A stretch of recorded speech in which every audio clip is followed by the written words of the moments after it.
ഇരകളെന്ന് നമ്മൾ പറയുന്നവരുടെ ഐഡൻറ്റിറ്റി വെളിവാക്കരുത് എന്നുള്ളത് ഒരു നിയമം തന്നെയാണ്. അപ്പം യഥാർത്ഥത്തിൽ അവർ വെളിപ്പെടുത്തിയാൽ പോലും മറ്റൊരാളത് പറയാൻ പാടില്ല എന്നുള്ളതാണ്.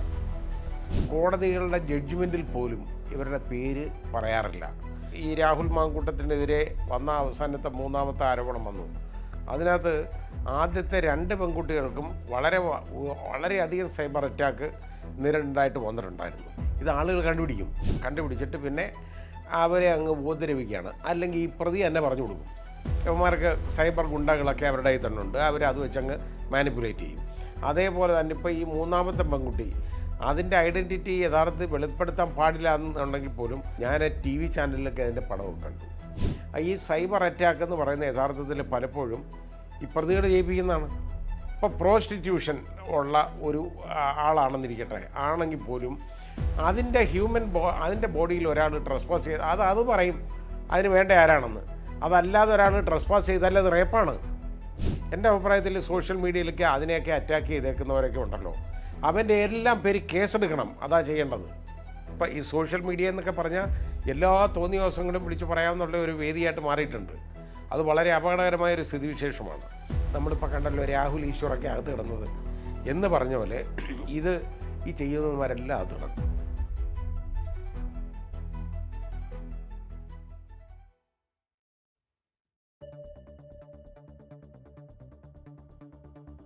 അതായത് ഈ സ്ത്രീകൾക്കെതിരെയുള്ള അതിക്രമങ്ങൾ, അതായത് ലൈംഗിക അതിക്രമങ്ങളുള്ള കേസുകളിൽ, അതുപോലെ തന്നെ പോക്സോ കുഞ്ഞുങ്ങളെ സംബന്ധിച്ചിടത്തോളം ഉള്ള protection of children from sexual offences act, അതനുസരിച്ചുള്ള കേസുകളിലെല്ലാം ഈ ഇരകളുടെ, അതായത് അതിജീവിതമാരുടെ അല്ലെങ്കിൽ ഇരകളെന്ന് നമ്മൾ പറയുന്നവരുടെ ഐഡൻറ്റിറ്റി വെളിവാക്കരുത് എന്നുള്ളത് ഒരു നിയമം തന്നെയാണ്. അപ്പോൾ അത് ലംഘിക്കുക എന്ന് പറയുന്നത് വളരെയധികം ബുദ്ധിമുട്ടുണ്ടാക്കുന്നതും വലിയൊരു ക്രിമിനൽ കുറ്റമായിട്ട് മാറിയിട്ടുണ്ട്. അപ്പോൾ അത് ഒരു കാരണവശാലും അവരുടെ ഐഡൻറ്റിറ്റി വെളിപ്പെടുത്താൻ പാടില്ല. അപ്പോൾ യഥാർത്ഥത്തിൽ അവർ വെളിപ്പെടുത്തിയാൽ പോലും മറ്റൊരാളത് പറയാൻ പാടില്ല എന്നുള്ളതാണ്. അപ്പോൾ എനിക്ക് പ്രശ്നമൊന്നുമില്ല, എൻ്റെ ഐഡൻറ്റിറ്റി ഞാനിതാണ് എന്നും പറഞ്ഞ് വെളി വന്നെന്നിരിക്കട്ടെ. പക്ഷേ അത് ഒരു പരസ്യം കൊടുത്ത് അതുപോലും നമ്മൾ വെളിവാക്കാൻ പാടില്ല എന്നുള്ളതാണ്. അതിൻ്റെ കാരണം ഈ അതിജീവിതമാരെന്നൊക്കെ പറയുന്ന ഇവർക്ക് ഒരുപാട് അതായത് സോഷ്യൽ മീഡിയയിൽ സൈബർ അറ്റാക്ക് ധാരാളമായിട്ട് നേരിടേണ്ടതായിട്ട് വരും. അങ്ങനെ വന്നു കഴിഞ്ഞാൽ അത് മാത്രമല്ല, ഇവർ വൾണറബിളാണ്, ഇവർ അവൈലബിളാണ് എന്നുള്ളൊരു തോന്നൽ ഇത് കേൾക്കുന്ന കുറേ വൃത്തികെട്ടവന്മാർക്ക് വരും. ഇതുകൊണ്ടാണ് യഥാർത്ഥത്തിൽ എന്നിട്ട് അത് വെച്ച് അവരെ ഉപദ്രവിക്കാനായിട്ട് ശ്രമിക്കും. അതുകൊണ്ടാണ് ഇത് നിർബന്ധമായിട്ടും ഈ ഐഡൻറ്റിറ്റി വെളിവാക്കാൻ പാടില്ല എന്ന് ഉള്ള വ്യവസ്ഥയുള്ളത്. കോടതികളുടെ ജഡ്ജ്മെൻറ്റിൽ പോലും ഇവരുടെ പേര് പറയാറില്ല. ഏതെങ്കിലും എന്നോ മറ്റോ ഉള്ളൂ അവർക്ക് അങ്ങനെ കൊടുത്ത് മാത്രമേ അവരെക്കുറിച്ച് പറയാറുള്ളൂ. കാരണം അവരാരാണ് എന്ന് തിരിച്ചറിയരുത് ആളുകൾ. അതിനുവേണ്ടിയുള്ള ഒരു വലിയ മുൻകരുതലാണ്.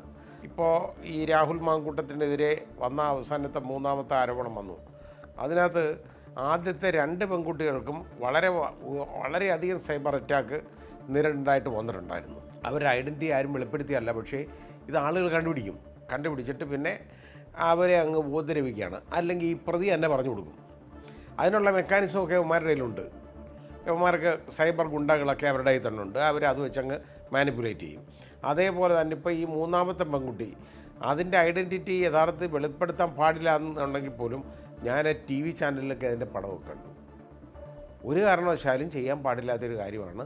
അതെങ്ങനെ വെളിയിലായി എന്നുള്ളത് എനിക്കറിയില്ല. അത് യഥാർത്ഥത്തിൽ വെളിയിലായത് അതൊരു വലിയ ഒഫൻസാണ്, വലിയൊരു ക്രിമിനൽ കുറ്റമാണ്, ചെയ്യാൻ പാടില്ലാത്തതാണ്. നമ്മുടെ ഒരു നൈതികതയ്ക്ക് ചേർന്ന ഒരു കാര്യമല്ല, നീതിപൂർവമായിട്ടുള്ള ഒരു പെരുമാറ്റത്തിനും ചേരുന്ന ഒരു കാര്യമല്ല അത്.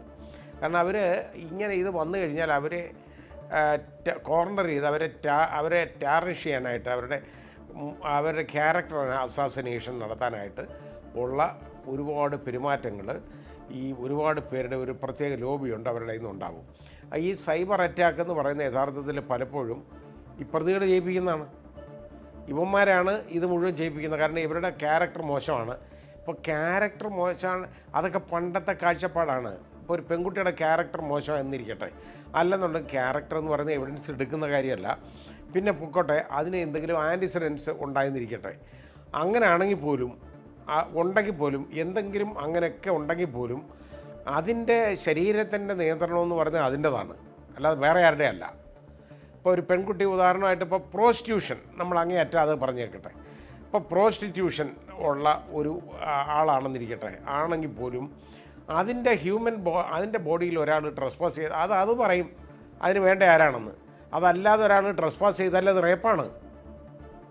അപ്പോൾ അതുപോലും പ്രൊട്ടക്റ്റ് ചെയ്യാൻ അനുവാദമുള്ള ആ പ്രൊട്ടക്ഷൻ കൊടുക്കുന്ന നമ്മുടെ രാജ്യത്ത് ഇങ്ങനെയുള്ള ഇതുപോലെ ഇതിൻ്റെ ഐഡൻറ്റിറ്റി വെളിപ്പെടുത്തിയിട്ട് അതിനെ ശല്യം ചെയ്യുക, ഉപദ്രവിക്കുക എന്നൊക്കെ പറയുന്നത് വളരെ വലിയ ക്രിമിനൽ കുറ്റമാണ്.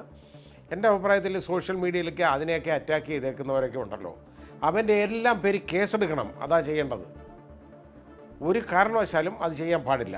ഇനി ആ പടം എങ്ങനെ വന്നെന്നുള്ളത് എനിക്ക് അറിഞ്ഞൂടാ. ഞാൻ ചാനലിൽ പോലും ഞാൻ കണ്ടു, അതിൻ്റെ പടം കാണിക്കുന്നത് കണ്ടു ആ പെൺകുട്ടിയുടെ. അത് ഞാൻ വിചാരിച്ചത് അത് പെർമിറ്റ് ചെയ്തതായിരിക്കുമെന്ന്.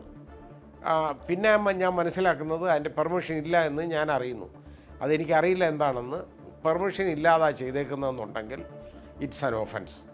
അത് നടപടി വേണ്ടതാണ്, നടപടി എടുക്കേണ്ടതുമാണ്. ഒരാൾ പറയുന്നു ഞാൻ അതിജീവിതയാണ് എന്ന് പറഞ്ഞത് മുമ്പോട്ട് വരുന്നു, ഒരു തേർഡ് പേഴ്സൺ അത് പരസ്യം ചെയ്യുന്നു.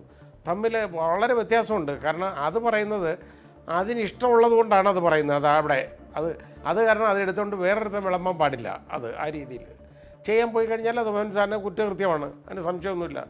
ഇവരുടെ ഒന്നും ഐഡൻറ്റിറ്റി ഒരിക്കലും വെളിവിടാൻ പാടില്ല. അതുകൊണ്ടാണല്ലോ കോടതിയുടെ ജഡ്ജ്മെൻറ്റിനകത്ത് പോലും അവർ എക്സ് എന്നോ വല്ല എ എന്നോ എങ്ങാനും മാത്രമായിട്ട് ആ രീതിയിലുള്ള പേര് കൊടുക്കുന്നത്. അല്ലെങ്കിൽ കോടതികൾക്ക് പറഞ്ഞുകൂടെ ഇന്നാരാണ് എന്നങ്ങ് പറഞ്ഞുകൂടെ? പറയത്തില്ലത്, പറയാൻ പാടില്ല, തെറ്റാണ്. റേപ്പ് വിക്ടിംസിൻ്റെ ഐഡൻറ്റിറ്റി വെളിപ്പെടുത്താൻ പാടില്ല എന്നുള്ളതാണ് നിയമമാണ്. അങ്ങനെ അത് വയലേറ്റ് ചെയ്യാനും ആർക്കും അധികാരമില്ല. ഇനി യഥാർത്ഥത്തിൽ ഈ അതിജീവിതമാർ അവർക്ക് പോലും അധികാരം കൊടുക്കുന്നില്ല. പിന്നെ അത് സമാനശാലയെ പറഞ്ഞാൽ അതെടുത്ത് വെച്ച് പെരുമാറാൻ ആർക്കും അവകാശമില്ല. അത് തന്നെ കാര്യം. നിർഭയ കേസില്ലേ, കാരണം അതിൻ്റെ ഒരു കാരണവശാലും അതിൻ്റെ വിവരം ഐഡൻറ്റിറ്റി ഒന്നും വെളിപ്പെടുത്താൻ പാടില്ല എന്നുള്ളത് തന്നെയാണ്. പിന്നെ എത്രയോ കേസുകൾ ഇപ്പോൾ നമുക്കിപ്പോൾ ഏത് കേസൊക്കെ എടുത്താലും, ഉദാഹരണമായിട്ട് ഫ്രാങ്കോ മുളയ്ക്കൽ, അയാളെ പ്രതിയായിട്ടുണ്ടെന്ന കേസിനകത്ത് പോലും ആ സിസ്റ്ററുടെ ഐഡൻറ്റിറ്റി വെളിപ്പെടുത്തിയിട്ടില്ല ജഡ്ജ്മെൻറ്റിൽ. അവരിപ്പം TV ചാനലിൽ വന്നു, അത് വേറെ കാര്യം, അത് അവരുടെ ഇഷ്ടം, അവരതിനെക്കുറിച്ച് പറയുന്നു. എപ്പാർട്ട് ഫ്രം ദാറ്റ് അവർ ഐഡൻറ്റിറ്റി വെളിപ്പെടുത്താൻ പാടില്ലെന്നുള്ളതാണ്, വെളിപ്പെടുത്തുന്നത് തെറ്റുമാണ്. അത് അവർ സ്വമേധയാ വരുന്നതാണ്, അതിന് കുറ്റമില്ല. അതിൽ ആ മൊഴിപ്പാർപ്പെന്ന് പറഞ്ഞ FIS ആണ്, ഫസ്റ്റ് ഇൻഫർമേഷൻ സ്റ്റേറ്റ്മെൻറ്റ്. FIRനോടൊപ്പമുള്ള FI സ്റ്റേറ്റ്മെൻറ്റ് അതൊക്കെ വെളിവാകുക എന്ന് പറഞ്ഞു കഴിഞ്ഞാൽ വളരെ ബുദ്ധിമുട്ടാണ്. കാരണം അതിൻ്റെ ഒറിജിനൽ വേർഷനാണ് വെളിയിലേക്ക് പോകുന്നത്, അതായത് മൊഴി. ആ മൊഴി വെളിയിലേക്ക് പോകുമ്പോൾ എന്തൊക്കെ നടന്നു എന്നുള്ളത് യഥാർത്ഥത്തിൽ അത് ഒരു ഇൻ ക്യാമറയായിട്ട് പോലും ട്രയൽ നടത്തേണ്ട മാറ്ററാണ്. അത് ജനങ്ങളിലേക്ക് എത്തുക എന്ന് പറയുന്നത് വളരെ തെറ്റാണ്. പക്ഷേ ഈ കേസിൽ വ്യാപകമായിട്ട് ഇത് പ്രചരിപ്പിക്കപ്പെടുന്നു. പക്ഷേ റിമാൻഡ് റിപ്പോർട്ടിനകത്ത് എന്തെങ്കിലുമൊക്കെ ഉണ്ടെങ്കിൽ, റിമാൻഡ് റിപ്പോർട്ട് എന്ന് പറയുന്ന ഒരു പബ്ലിക് ഡോക്യുമെൻ്റാണ്. അതിൻ്റെ കോപ്പി ആർക്കും കിട്ടും റിമാൻഡ് റിപ്പോർട്ടിൻ്റെ. അപ്പോൾ അങ്ങനെയുള്ളത് ആണെന്നുണ്ടെങ്കിൽ അത് പ്രശ്നമുള്ളതല്ല. അതിൽ റിമാൻഡ് റിപ്പോർട്ടിലെ വിവരങ്ങൾ പുറത്തു പോയാൽ കുഴപ്പമില്ല. അല്ലാതെ FISലെ വിവരങ്ങൾ, ഈ കുട്ടിയുടെ മൊഴി എന്ന് പറയുന്നത് അതേപോലെ വെർബാറ്റം റിപ്രൊഡക്ഷൻ അതിങ്ങനെ വന്നു കഴിഞ്ഞാൽ അത് വളരെ തെറ്റാണ്. അത് ഇതിൻ്റെ പരിധി വരും.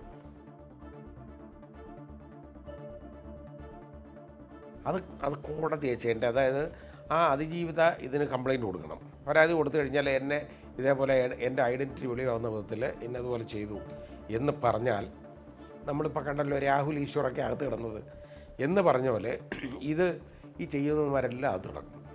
അങ്ങനെ അതായത് ഇതിപ്പോൾ ഈ സോഷ്യൽ മീഡിയ എന്നൊക്കെ പറഞ്ഞാൽ എല്ലാ തോന്നിയ ദിവസങ്ങളും വിളിച്ച് പറയാമെന്നുള്ള ഒരു വേദിയായിട്ട് മാറിയിട്ടുണ്ട്. അത് വളരെ അപകടകരമായൊരു സ്ഥിതിവിശേഷമാണ്.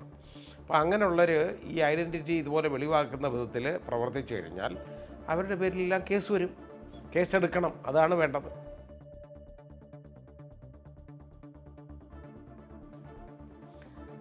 ലിമിറ്റേഷൻ എന്ന് പറയുന്നൊരു പ്രൊവിഷനുണ്ട്, ലിമിറ്റേഷൻ.